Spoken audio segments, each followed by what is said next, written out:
Good morning. The topic we'll be discussing is speech disorders and diseases of nervous system.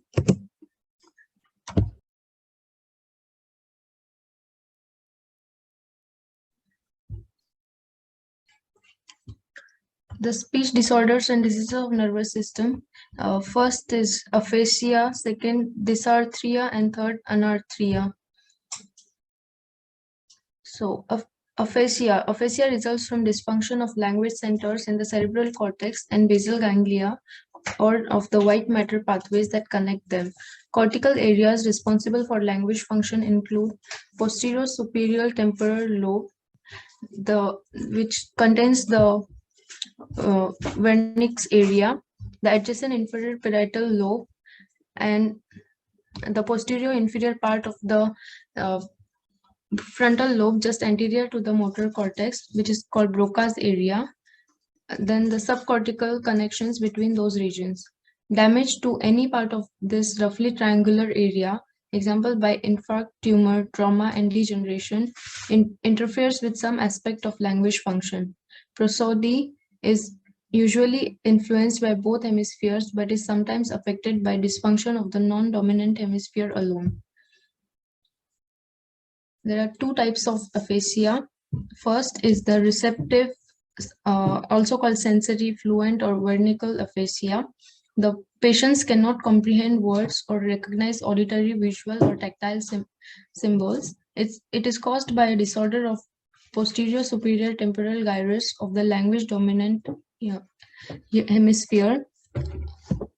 That is the Wernicke's area. Then often affects alexia, that is the loss of ability to read words, is also present. The second type is expressive motor, also called as motor non-fluent or Broca aphasia. It is the ability to the ability to produce words is impaired, but comprehension and ability to conceptualize are relatively preserved. It is due to the disorder that affects the dominant left frontal or frontoparietal area, including the Broca's area. It often causes agraphia, that is loss of the ability to write, and impairs oral reading. Then we go to the next disorder, which is dysarthria. It is caused by damage to areas in the brain that are important for more motor aspects of speech, as opposed to linguistic. There are several types of dysarthria.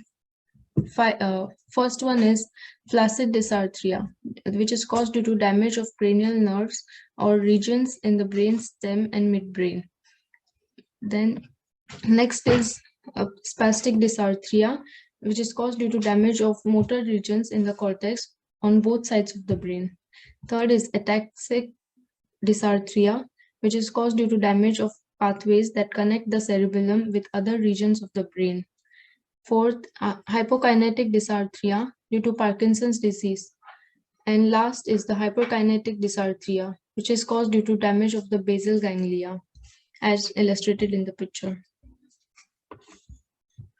These are common signs and symptoms of dysarthria: the inability to speak louder than a whisper or to speak very loudly.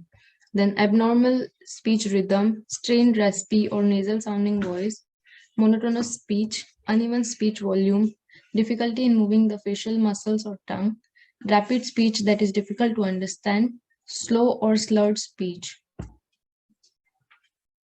Now, what is the difference between aphasia and dysarthria?